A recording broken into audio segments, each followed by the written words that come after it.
It's the Don't Blink podcast pre-show. We're just getting warmed up. Red is in the building. I heard they already told me that Red is in the building. Go. They told me that Red is in the building. He came through with an entourage. With an entourage, ladies and gentlemen. Wow. No, he's a superstar. No, he's a superstar. He's a superstar. Sporting touch of hands. Round number one. There's that fast start. And that is the fastest knockout in bare knuckle fighting championship. Hey, mama, no born in the Bronx, raised in Dade. Been in the city since Pit had braids. Baja Panty parties, plata know how to sneak me out. Now it's 7-figure meetings, every day we leave the house. It's game time, the game's mine, you know the vibe. Yo, viajado el mundo entero, rapping 305. Welcome everybody to another episode of Don't Blink Podcast. It's me, Too Nice. Yes. We got Mr. Red in the building today, Oh, dog. yeah. Thank you so much for coming through, my brother. Thank you guys for having me. Absolutely, dog. Absolutely. How you been, man? I've been busy, bro. I've been busy. I've been seeing you lately. We've been, having a couple meetings together. That's awesome. I've Been moving and shaking. You know, getting creative behind the scenes, staying incognito. ¿Me entiendes? Yeah. In the shadows. Are you? Did you team up with Only In Dade recently? Yeah, so they brought me on board basically to help out with creative. So I'm coming in to like set up the scheduling programming that we're going to start creating all the segment shows, like we're working with you on your show. And with a bunch of other talents, like we got the music segment coming out. Yeah. So we're going to dive into like a bunch of different areas and really focus on structuring everything that we produce so that it's not just like a 1 minute social media clip. Like it has potential to live and has legs to go somewhere else. Right. No, and the tremendo platform to do it. And you know what I'm saying? They've been rocking and rolling, and they've been shutting it down over here in Miami. Represent us out the Only In Shutting it Dade. down for real. Yeah. That's it. And they just got their blue check too. So now they're That's right. You know what I mean? They blue checking. You know what I mean? So now they can slide in people's DMs to get answers and shit. It's crazy, bro, but the power that it has, right? Yeah. It's true. It's weird. It is. It's almost like a Master Ball in Pokemon. ¿Tú me entiendes? Yeah. The what? A Master Ball. So the Master Ball in Pokemon, they have like regular Pokeballs, but the Pokemon could escape from that Pokeball. But with the Master Ball, shit, nobody escapes from it. Nobody. That's it. That's Gotta catch 'em all, dog. Your iPhone. Yo, is have you been that catching ball. Pokemons nowadays? I haven't played that shit, dog. I'm No? out of this. Damn. My wife's brother plays that shit every day. Tipo's Oh, like my 34 God. years old. No sé qué está pasando. No, there's Pokemon cards like for thousands and thousands of dollars. No, but what are you talking about? Because there's a game that people There's used to a play on game, the phone. yeah. Like, Yeah, there's they a walk Pokemon around. game. You got like old dudes almost getting hit by cars Yes. flying on the street trying to chase you. Este chamaco, we go on vacation on the cruise y tú lo ves caminando por Mexico. No. Looking for Pokemon. It's funny, dog. That's awesome, bro. No, give him the beginning spiel. What's the sauce? Oh no, the beginning spiel. Hey, my brother, we wanna know where Mr. Bourne, look at me, Mr. Red, where was born from, dog? Where? Yeah. Give me the beginning, Bro, dog. they've been calling me Red since Red, you can obviously see it's something you've been being called since birth. since middle school. Like they called me Red. But Mr. Red, like where that came from. So I worked in Baptist Hospital. I started working in Baptist Hospital 2011. I was working in surgery. You was born here? You was born here in Yeah, I was Miami? born in Miami, Florida, Mercy Hospital. Oh, true. yeah, Let's go, dope. baby. Me too. Yeah. Let's go. And I quit my job in 2015 after working in surgery for like 8 years working in Baptist. And I quit my job and I was like, dog, I'm gonna focus. I saw what was happening with like social media, so I was like, I'm gonna focus on this because this shit looks like it's going somewhere. And I noticed that it was going somewhere when I caught myself for like hours comiendo mierda on the phone. Yeah. I was there like, this shit got my attention. Like on the toilet or just Nah, like just regular? all day, everywhere. On the Because toilet. it catches Uly on the toilet, right? I'm on the toilet. Yeah, my legs going up on the fucking Yeah, toilet. bro, on the toilet, like just the minute you wake up out of bed, the first thing you do is grab the phone. And, Yeah, ¿Tú me yeah. entiendes? Like it's already, And it's hit there. I hit that pipe, dog. Right. So, dog, I saw like the trend of what was happening, and then that's Mr. Red was really born after I quit my job in 2015. And 2017 was when I started doing this shit like full time, and I really like started making a living off of it. Yeah, I remember when you first started. I had first started with my boxing career. You went to Dominican Republic with me for a fight. Yeah, and I remember Mr. Good Red. times. Yeah, good times.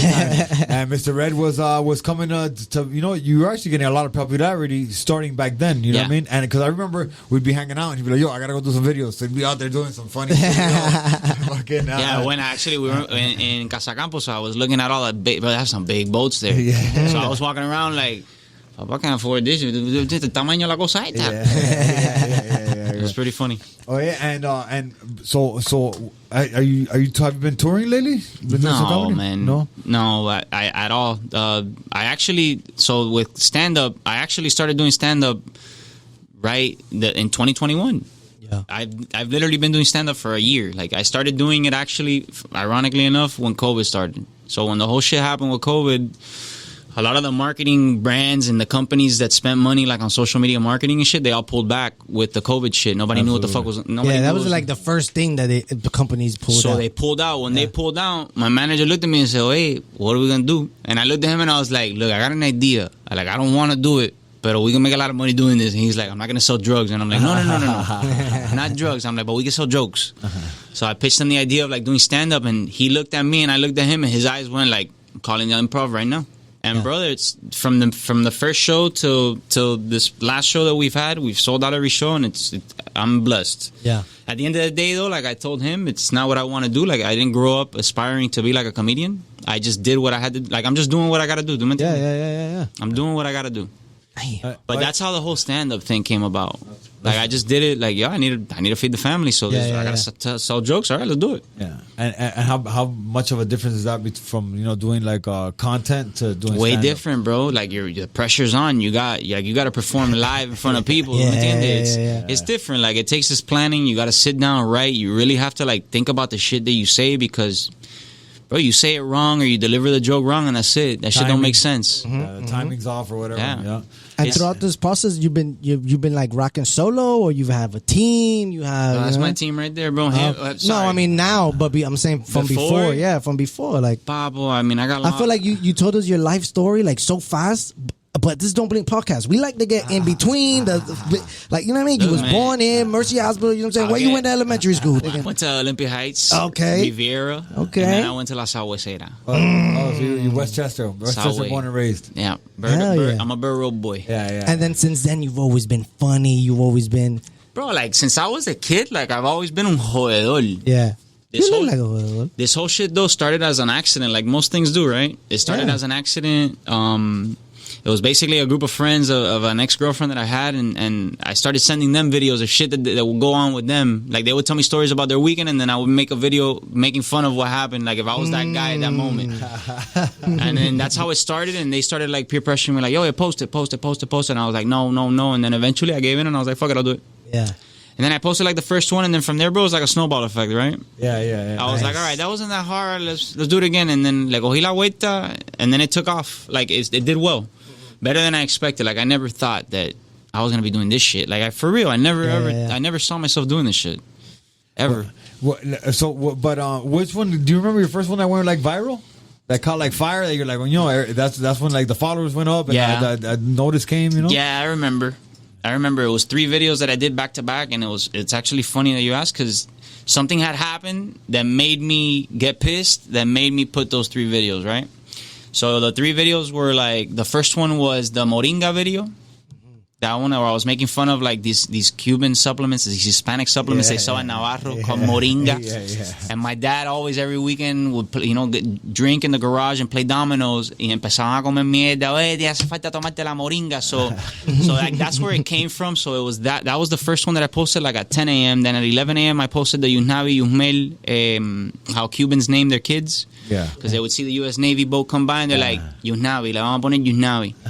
And then that was the second one. And then the third one was, I forgot what it was. But it was like those 3 videos back to back. And those are the 3 videos that literally like went viral. And in a matter of a month, I was literally gaining like 100 followers per hour. Nice. That's awesome. So in one day, I was gaining 2,400 per day. And 10 days passed by. I literally went from like 10K to like 80K in a matter of 30 days. Oh, wow. Wow. And then, yeah, bro, from then on forth, like, I just kept going at it, and then here we are. Yeah. No, that's awesome, man.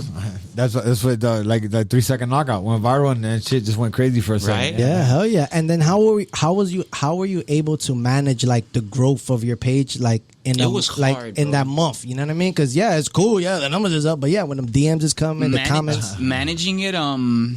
Bro, to be honest with you, I don't spend a lot of time on social media. Yeah, which is.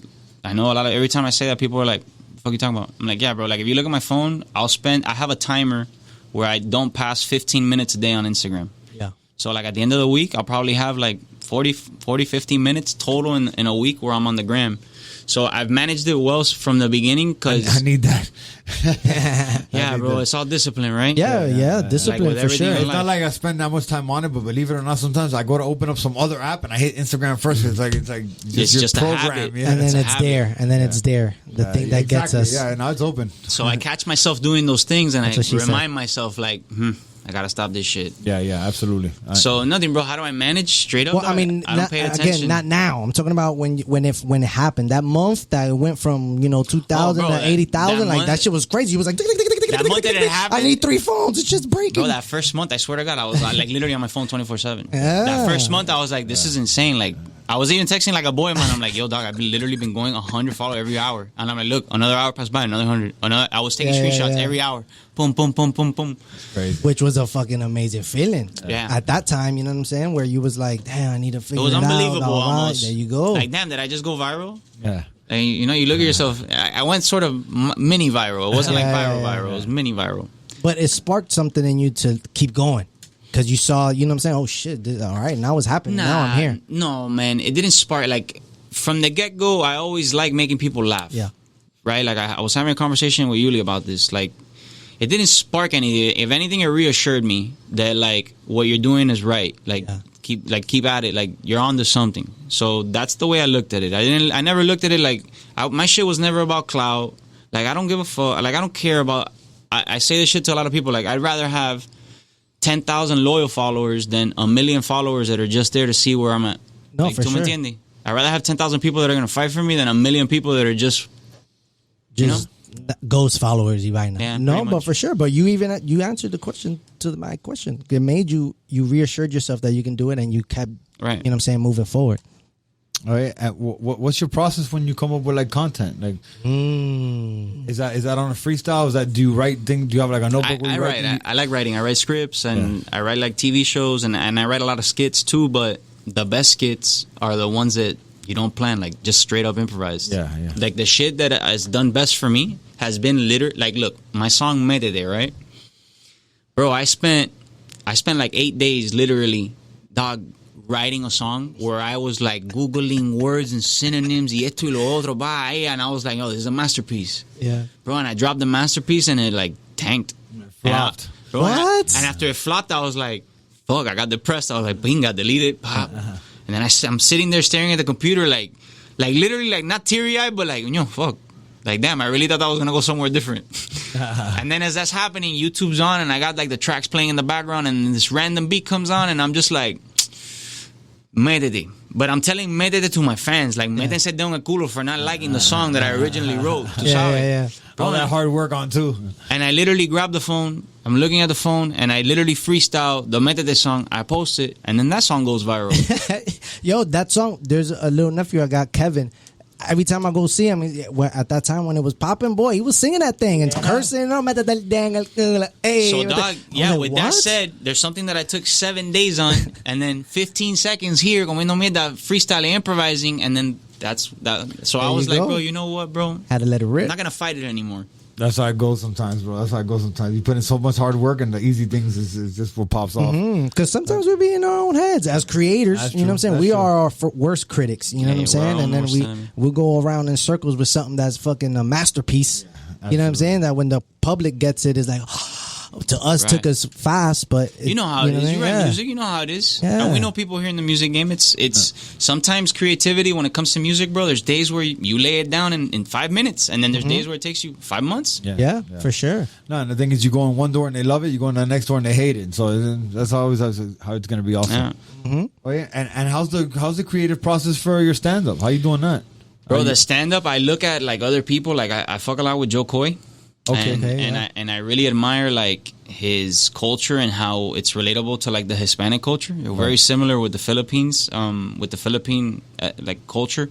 They're very family oriented the way that we are. And bro, it's just I look at what he's doing, and I don't want to say that I use his playbook, but I definitely use like some of the formula that he applies. Yeah. I've learned that with stand up, what works for me when it comes to the creativity is I cannot talk about shit that has not happened to me.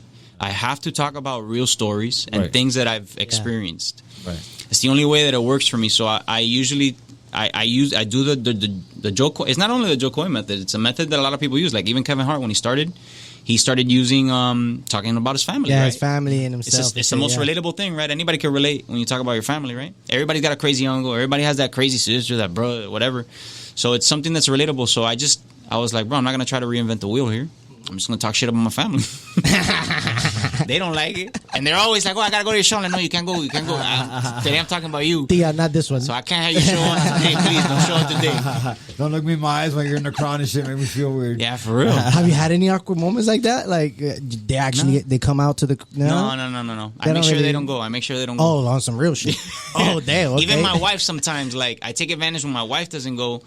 Because, for instance, one of my really good bits, like, I swear to God, like, it's 30 minutes of me just talking shit about, like, my wife's, like, certain relatives in my wife's family. Yeah. And I'm not talking bad shit about them. You I'm just said talking jokes, bro. I'm just talking about shit that they do that it's like, hello. Like, what are you doing, papi? Come on.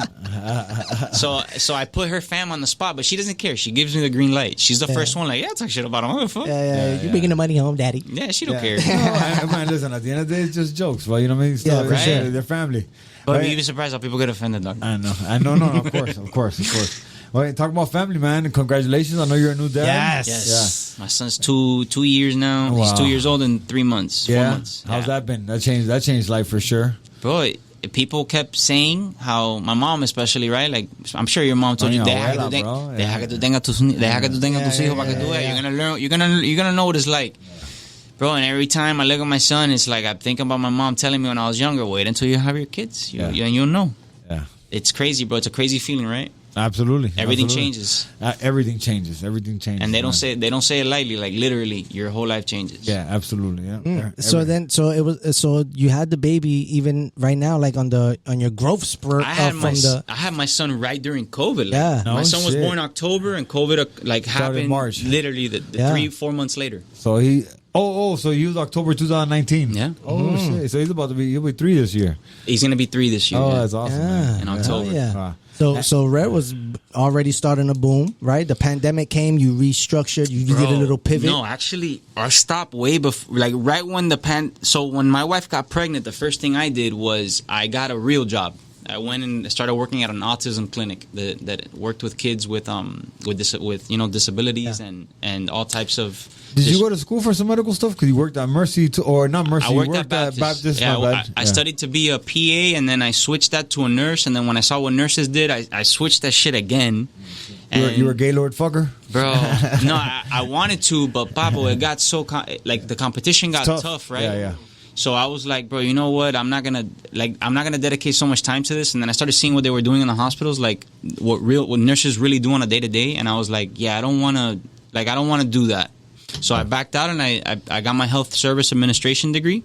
And then I was basically, after I left surgery, I went to Baptist Corporate and I was helping them like run the hospital pretty much. Okay. So I was in health. So more in the office side of it. Yeah, in the office side, way different. Yeah. Like in surgery, I was hands-on helping the doctors with the surgeries and all that shit, transporting patients and all that. But yeah, I pulled out of there and I went to the corporate side. And yeah, man. So that was like my first. That was like what I was getting at. So I got a real job at This is during COVID. You got before. Right when I found out my wife was having the baby, I got a real job. Okay. I started working at the autism clinic, like I said, and then, bro, finishing the year. Right when when my wife finishes giving birth, October, now my wife is on maternity leave, so I literally quit that job, and I was like, all right, now I'm going to be a full-time dad at home. So I literally just got the job to save up a little bit more money, and then literally I took 2 years off. Nice. I literally raised my son the first 2 years. Like I was at home every day with him, and that was my job. That was awesome. That's awesome. That's great. Especially in the early years like that, for sure. Yeah, everybody always tell me like disfruta, right? Because it goes by fast. Yeah, it does. It does. And that was cool that you set yourself up to be able to do that, because not a lot of people, you know what I'm saying, would have that. I was nervous. Yeah. I'm not gonna lie. I had money saved up, but I didn't know what the expenses were gonna be, right? So I even had a spreadsheet. I was like, all right, we're buying Pampers cada 21 días. Calculated. Pampers me está saliendo acá. So I literally know what the budget is for a newborn, like the first year. Because Created a damn near business plan. Yeah, legit. Yeah, hell yeah. And then buying formula. So, dog. so let me ask you. So, okay, so you were working. You stopped to be a full-time dad. When you jump back, were you making videos during this time at all, or Barely. Like my manager will tell you, we would have some clients reach out, and I literally was saying no to a lot of things, and it was more like, no, I don't want to do that. No, I don't want to do that. Don't worry. I don't need it. Don't worry about it. I don't need it. Don't worry about it. Like I literally turned it off. So what brought you back out to like now be working as creative director? Papa, what brought me back out was COVID hit, and then la cosa se puso fea, and I was like, all right. And the kid still needs diapers. Yeah, my funds started running low, so I was like, all right, we got to figure something out. Like, it's time to get back to work. So I started getting back into the content, back into it. And bro, like I told you, the marketing companies weren't about it. They weren't spending money in it. That's great that you got back into it, because from going from like corporate to like being a dad to now jumping back into like the comedy thing it's great. You know what I mean? Because that's what that was your dream, bro. I give the utmost respect to entrepreneurs. You wake up every day unemployed. Yeah, and people talk about it like, oh, Papa, that shit is not a joke. Like, you're literally every day selling yourself. Yeah. Trust me, I get punched in the face. Or your intelligence, or what you know, or what you know. You know what I'm saying? Every day it's wake up and scheme. How am I gonna get this paper today? Like, what am I gonna do? What I gotta change that I did wrong yesterday that I gotta do different today to succeed? So it's constantly figuring it out, right? So I guess that creates that side is another creative side, right? Because you're figuring it out. Yeah. You're problem solving. Let me ask you, during your stand-up comedies, you had any hecklers? Bro, all the time, dog. Yeah. You got drunk Cubans out there. Oh, yeah. All the time, bro. And repeating shit from Instagram. Sometimes they're obnoxious, bro. Sometimes they're just saying shit like, they're just drunk, bro. Tú sabes. And you gotta either... You gotta call them out on it, or you gotta just fucking ignore them, because if you let them fucking change your vibe, of course they'll kill the vibe, throw you off. Yeah, of course. But yeah, man, all the time. I got hecklers all the time. Yeah, even if you get pissed and all that, it'll throw your vibe. Especially at the last OID show, we had like a table there, bro. They were fucking with everybody. Super annoying, though. Yeah, I went to an OID show and there was a table full of girls, the Monat girls, and they were they were lit. Yeah, they were lit, and they were going off and heckling the house. Damn.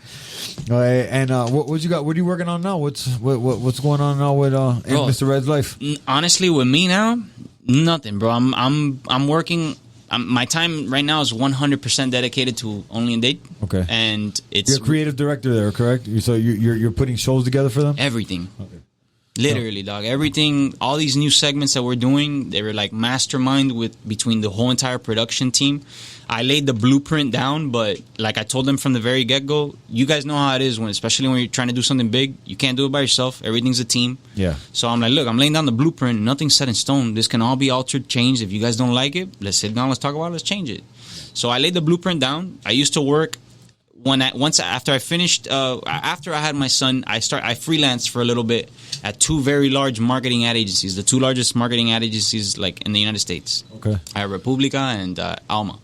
And being in there, bro, I learned a lot, right? Yeah. It would be like being inside of Atlantic Records, right? And you're in the music field, and you see how it works on the inside. Right, you're inside the machine. You get outside, and now you're like, I'm gonna apply what I learned in there to myself. Absolutely. Sure. So I learned how they deal with like the biggest companies in the world, and that's basically what I'm applying. A little bit of that, a little bit of this, a little bit of like what I know and a little bit of what I learned. Dope. And how do you feel about like how that's coming up? Like how it's developing? Slowly but surely. Okay. Tú sabes? Yeah. That's how it is. Slowly but surely. That's how it is in Hollywood, baby. Hurry up and wait. Good things take time. Yeah. And it's tough, right? Like the gentleman who started the whole Only In Dade movement. He's got his vision, and you can't knock him. He's gotten it to where it is now. And it's tough just explaining sometimes, or trying to change people's opinion on the normal of what they're on the normalcy of things, right? Yeah.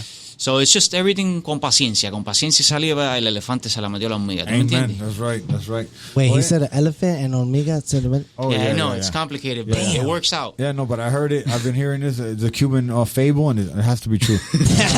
I actually, this is the actual outfit from the Only In Dade music video. I was like, oh, Red's coming? All right, cool, I'm gonna wear it. Yeah, Yeah, the original. Yes, I'm saying this is the original. Shouts out to After History the show to Makers. be being sold on eBay. You guys Oh, ever- for sure. Hell yeah. All right, my brother, I know, man. I know the ride hasn't been easy, but I know you've had some tough times. I remember when you were first starting. You know, we're both going through tough times. You know, there's times that you, I'm sure, question your career and stuff like that. Every day. Yeah, Every day, dog. it's about that's how it is waking up as an entrepreneur. Huh? Bro, people like the people that really know me, like he knows very well. Like I'm dying to just delete all my social media shit. Bro, me too. Me too. That's like the 5-year plan. You know what I mean? I can't wait the till 5-year I plan can- is to get a flip phone. And, Yep. Yeah. Y andar sin teléfono. Yeah. I don't want to know nothing about it. Delete all my shit. I don't care. I'm dying to just like get to that point where I can say, yeah, I say corta Hell yeah. Yeah. and disappear. Buy a big piece of land like this big like that and just have a house in the middle. That's one of our friends' dreams. Social media is starting to give me a little bit of anxiety. You know what I mean? It's like it's like a job and timing, and it's you know. And then sometimes when you want to be in there quick, it takes a lot of your time up. And you know, at the end of the week, like on Sundays, when your phone says you've been on the phone 1,400 hours this week. Bro, I know Yo. is that it's crazy, right? Like people now are getting hired not of skill level or skill set, but how many followers you got? Right. You got the job. Right. Yeah. So I mean, it's if you use it in a way where, like how you use it at one point, you know, it's all about brand awareness and stuff like that. It's all how you use the platform and how you consume the time. Yeah, but I want to get to the point where I don't need the platform anymore. Yeah, for sure. Right? But you're right. You're right. On the way there, we need to make platforms and use them to our advantage. Oh, yeah, and what's going on for in the near future, like 2022 for Mr. Red, or is it all you're putting everything into Only In Dade? I'm putting everything to ID, but I am gonna showcase like some stuff there. I got some. I have a segment that we're gonna be shooting soon. Hopefully, that's Method Part 2. nah. I'll jump on that remix. I do have some. Method Fun. otra vez. I have little Dicky type music. Okay, that I have a dope. bunch of songs written that I want to release in comedic style. But what's coming up that I'm looking forward to are like the Key and Peele type skits. So we're gonna get into like original skit productions that are gonna be like that cinematography Nice. level. Hell yeah. That's awesome. So upgrading it from the phone to like the camera and showing like what we can do on the production side, like making that shit look like a movie. Yeah. ¿Tú me entiendes? No, for sure. Oh, yeah, don't knock the iPhone 12 because them shit they're making commercials. know, bro. You see the I know. commercials where like shooting movies with this shit? It's crazy. Bro, we shoot sometimes shit on the camera and we're like, Papo, saca el teléfono. We take out the phone, like, we're going with the phone. Ve de la cámara. No, Yeah. man. Mike be shooting some shit. We call him gimbal arm because the other cinematic. I seen as him, fuck. Yeah, you saw him when you walked in. Yeah, that's my strong arm. Yeah, it's like, wait, you making fun of something? Oh no, he's filming something. He's got a built-in Ronin. Oh, yeah, my brother, a huge part of this show, man. We've asked every guest that's been on this hot seat right here, do you believe in aliens? 100%. Yeah. Oh, You ever seen one? was fast. Are you one? that was fast. Have you been probed? Nah, but Have you seen some shit? You seen some shit? Yeah. On Only In Dade, you get all types of shit. Fucking DM. So, bro, I've lived in a lot of places. I've lived like Winter Park, Florida. I've been to Michigan I lived in Michigan for 2 or 3 years. Colorado for a year or two. Nebraska, Cali, and bro, while I was in Colorado, you know, in Colorado, lived there too. there's a lot of black sites there. Yeah. So there's a lot of weird shit goes on there, and I seen a lot of like weird things in the sky. I don't know what they are, but Yeah. I don't know. I don't know if I've ever seen one or not, You but seen some shit over there too? You was over there in Colorado too? Well, Colorado's wild, dog. I don't know, man. I don't know. Harry? I mean, I don't know. I could have been to an alien party or two. yeah, bro, 100%. I believe in another form of life, another species. Right. And listen, I say it almost every episode. There's shit on this planet, like for the pyramids, for example, that's unexplainable. So imagine outside of this galaxy that we know shit about. You know what I mean? Bro, I mean, I have this conversation with him all the time. And every time I start, he's like, "Here we go again, man." Oh, you're alien head too? You're alien head too? No, he's anti-alien. He's more on the other side. He's always battling my conspiracies. And I'm like, but what if the Titanic didn't sink? What if it was, like a replica? And he's like, come on, bro. Yeah. You told him the Titanic. How about the moon landing and all that shit too? You know? I have this conversation with him all the time, dog. A conspiracy theorist. Bro, so you know what I'm gonna do? I'm gonna actually create a piece of content for Only In Dade so you guys can see. So I've seen a bunch of footage where it's like literally a guy recreating what is like inside of a shuttle looking down at Earth, bro, and they start panning out and the guy's holding a toilet seat. Yeah. That's the window. And bro, bro, you can't tell the difference, right? Yeah. So I tell him, I'm like, dog, look, this guy did this with zero budget. I go, imagine what NASA could do with $56 million a day budget. And look at what they do in movies. Bro, look at the metaverse right now. You could be in the moon right now if you want to. Look at the movies. Yeah, shit's wild. I do say that in movies and shit, they be throwing signs and shit of what they really, you know what I'm saying, what they really got. It's true. They've been kind of prepping us for years. You've been watching movies since, as long as I can remember, since the 80s, and then Back to the Future type shit and all that. And now you're here like, they've been getting us ready for all this shit. So now that you brought this shit up, there's a movie, right? When this whole thing happened, there's a movie called Along Came a Spider. I love that movie with fucking Morgan Freeman, and there's a bunch of great actors in Judd it. or something. Yeah. Bueno, in that movie, when they have them tied up, that they're talking to the CIA operative guy, that guy basically, the movie takes place in 1996. Right. And in 1996, they were already planning the World Trade Center thing. Because in that bit, I can show you the video now. Hey, watch out, bro. The government might be watching this film. Oh, no, they be watching No Blame for sure. They be watching No Blame. They ain't too. Bro, FBI agents are about to bust the door down. So in that video, it's basically they're having a conversation of what they're going to do. And they're basically like, typically we'll blame it on the Muslims. And they literally panned out like exactly what was going to occur. Yeah. And that movie took place in 1996. And then the Twin Towers was in 2000. 2001, right? 2001. Yeah. So long story short, 5 years later, and then the conspiracy heads are like, "Oh, look at this movie. It took place in '96. They spoke exactly what was going to happen." You know it's just like The Simpsons, bro. I've always said that, dog. Morgan Freeman knocked down the towers, dog. Oh yeah. It was Samuel Jackson. Samuel Jackson? I know those guys. Oh, they're both great. Samuel Jackson was the one in the movie. I'm a huge Sam fan. Oh yeah, my brother. What advice you got? Anybody, anybody out there trying to follow in your footsteps, trying to make some content, go the route that you did? What can we tell them, man? Bro, honestly, I wish I would have stuck to my guns earlier and not let the noise when I was starting off early, not get deviated. Right. Like. Don't let the noise infiltrate, right? Yeah, don't let the noise deviate you from your plan. So I have a boy, bro, a friend of mine. His name, ironically, is Mark Anthony, not the Puerto Rican famous guy, but it's a friend of mine, Mark Anthony, and he's a very big holistic spirituality guy, and he's always telling me really quirky, funny lines, right? He'll tell me, "You know him?" I see you. Keep going. So he'll tell me things in the sense of yo, there's no amount of energy you put out to the universe that will ever go unnoticed, right? He'll tell me things like, bro, really pick me up things, right? And yeah, man, he hits me with those things, and what I want to tell everybody, bro, if you got an idea, follow your idea to the end. Don't start it, half-ass it, and then get deviated and do this because Fulano told you to do this and do this because Mengano told you to do that. No, Pablo, do what you have in your mind. Yeah. Stick to it and grind it out and push through it. Once you finish that, evolve. Stay consistent, you know what I mean, and keep the hard work up. Yeah, don't I take agree. the easy route. Yeah, don't do what you want to do. Don't let people change your mind. Yeah. And there's gonna be good days and bad days. Absolutely.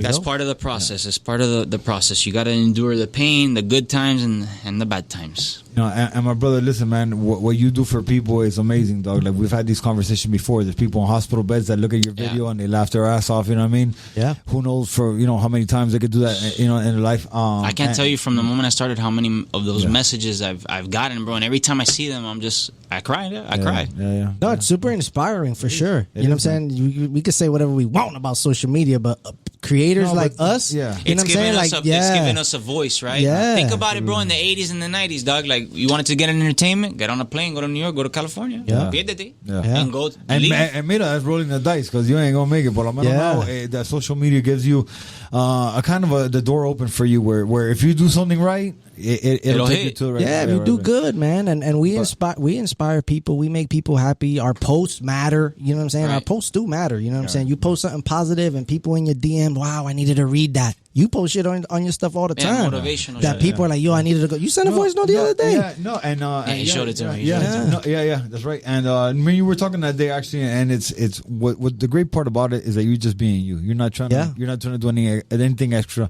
You're being you. You're putting a character. Whether you're making somebody laugh, you're putting a character out there that's you, and you're touching people, which is amazing, man. So congrats on that too.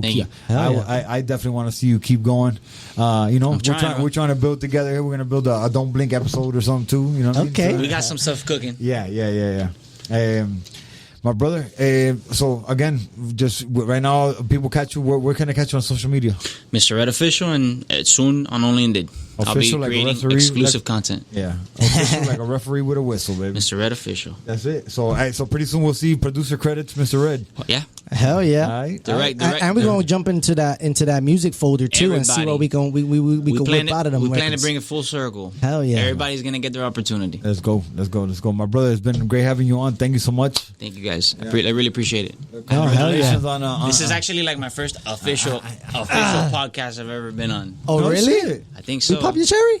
I think you guys did. No. Like official Nice. podcast. Like the elephant with the Yeah, like I made one. I started actually a podcast like 8 months ago, but we just didn't keep up the consistency of it. Yeah. That's in our first meeting when we started this. That was number one thing. We had to keep it consistent, and we've been riding for a while, over a year now. So Yeah, good, bro. We just had our anniversary right now. Yeah, We just had it. We just Put did that it. on cake. Huh? No, we you did. did? Yeah, we Cake, had a strippers, little- everything. Hell yeah, Papa. We found champagne. My brother, for real, amazing having you on. Hell yeah. Nothing but success. I look forward to working, together and all the things we got going on. You guys don't blink and stay tuned. Yeah, man. Igualmente para ustedes, oíste. Pa'lante. Thank you, my brother. Thank you. I think me and Two Nights got something great going on. We got some great guests coming up. It's gonna be dope. We got some dope people that already signed up to do it with us, which is great. A lot of people show us love, and it's because we love them back for sure.